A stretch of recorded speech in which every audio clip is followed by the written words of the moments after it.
السلام علیکم ورحمۃ اللہ وبرکاتہ ان الحمد للہ نحمدہ ونستعینہ اللہم صلی علی محمد وعلی آل محمد کما صلیت علی ابراہیم وعلی آل ابراہیم انک حمید مجید اللہم بارک علی محمد وعلی آل محمد کما بارکت علی ابراہیم وعلی آل ابراہیم انک حمید مجید۔ محترم حضرات، خیر مقدم ہے آپ کا درس قرآن میں۔ اعوذ باللہ من الشیطان الرجیم، بسم اللہ الرحمن الرحیم۔ الہاکم التکاثر حتی زرتم المقابر کلا سوف تعلمون ثم کلا سوف تعلمون کلا لو تعلمون علم الیقین لترون الجحیم ثم لترونها عین الیقین ثم لتسألن یومئذ عن النعیم۔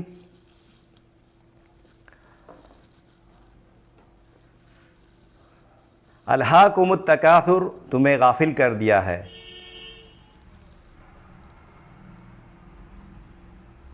حرص نے تمہیں غافل کر دیا، کثرت مال کی طلب نے تمہیں ہلاک و برباد کر دیا ہے، تباہ و برباد کر دیا، غافل کر دیا ہے۔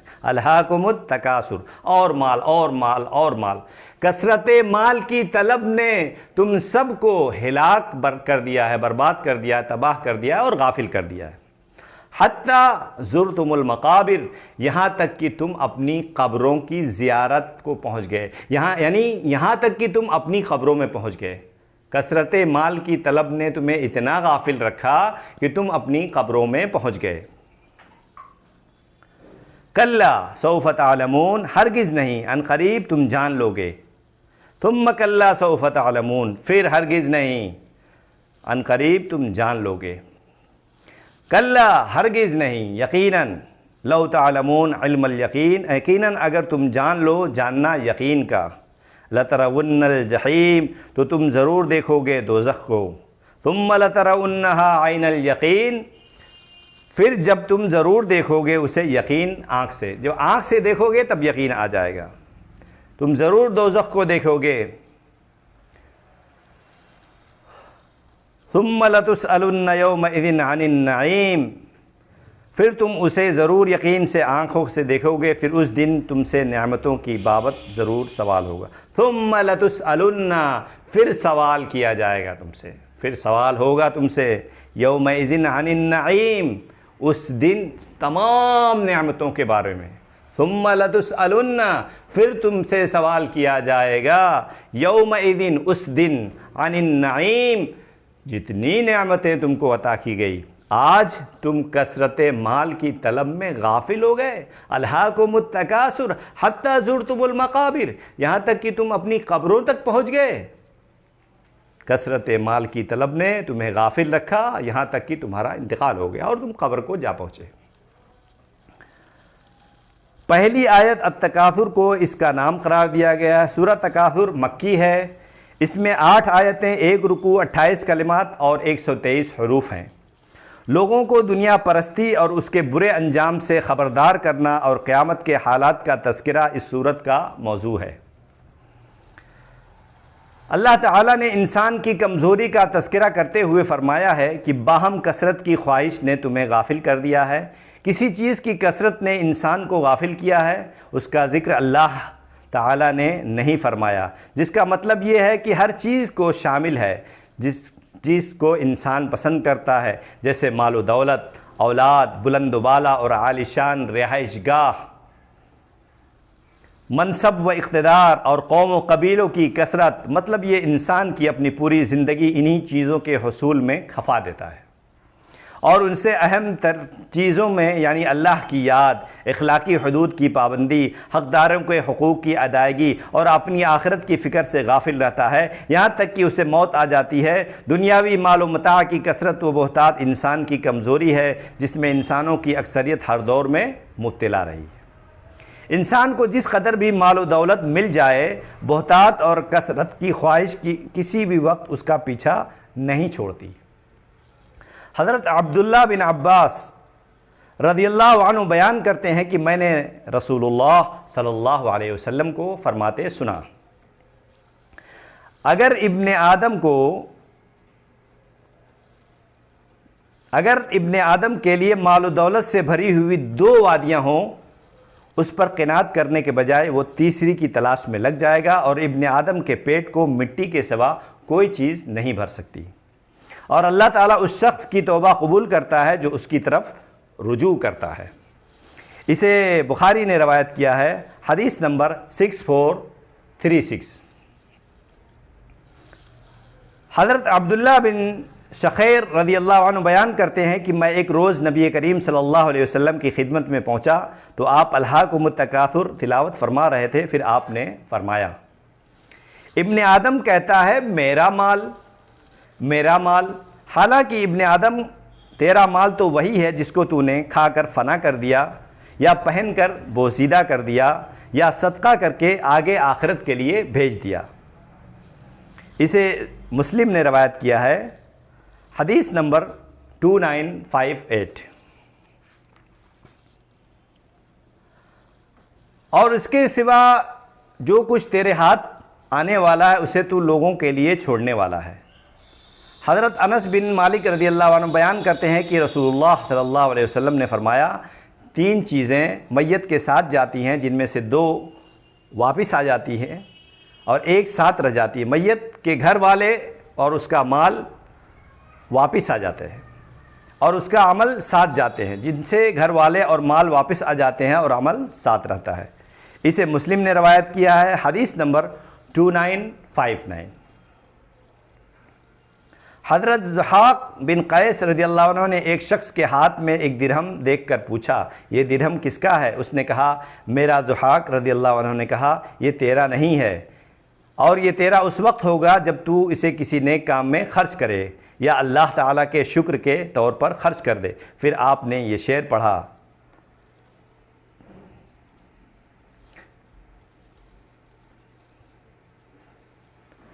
جب تک تو مال کو لے بیٹھا ہے تو تو مال کی ملکیت میں ہے، اور جب تو اسے خرچ کر دے گا تو وہ مال تیری ملکیت میں ہو جائے گا۔ سبحان اللہ۔ اسے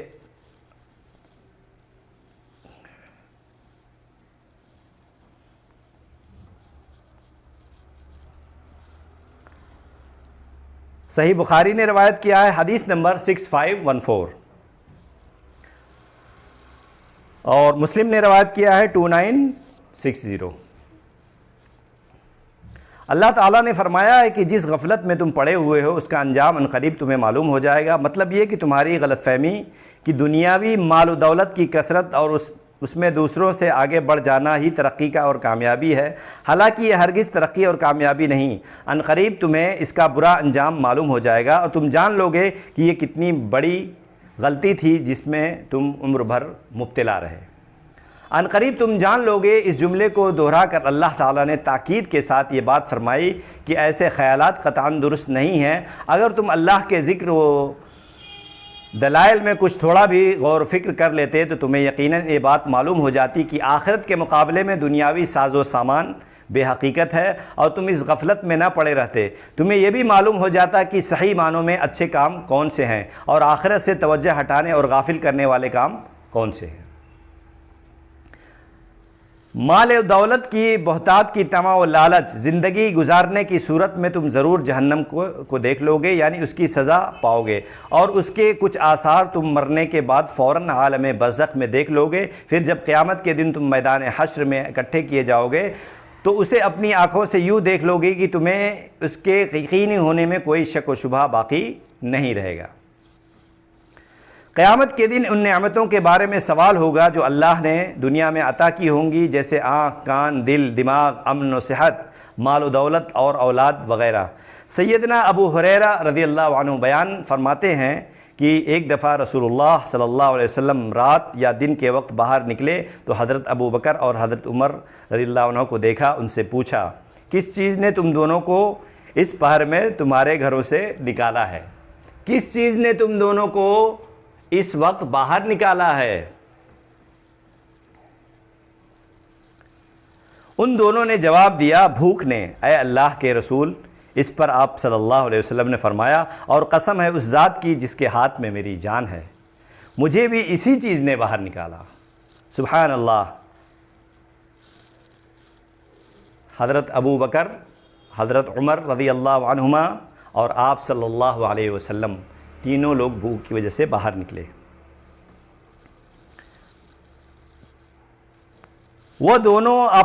چنانچہ وہ دونوں آپ کے ساتھ چلے۔ آپ ایک انصاری صحابی کے پاس آئے، وہ اس وقت گھر میں موجود نہیں تھے۔ جب اس کی بیوی نے آپ کو دیکھا تو کہا مرحبا و اہلا، خوش آمدید۔ آپ نے اس سے پوچھا کہ فلاں انصاری صاحب کہاں ہیں؟ اس نے جواب دیا وہ ہمارے لیے میٹھا پانی لینے گئے ہیں۔ اتنے میں وہ انصاری صحابی آ گئے۔ رسول اللہ صلی اللہ علیہ وسلم اور آپ کے صحابہ کو دیکھ کر وہ خوشی سے کہنے لگے الحمدللہ ما احد اليوم اکرم اضیافا منی، اللہ کا شکر ہے کہ آج کسی کے پاس ایسے عزت والے مہمان نہیں جیسے میرے پاس آئے۔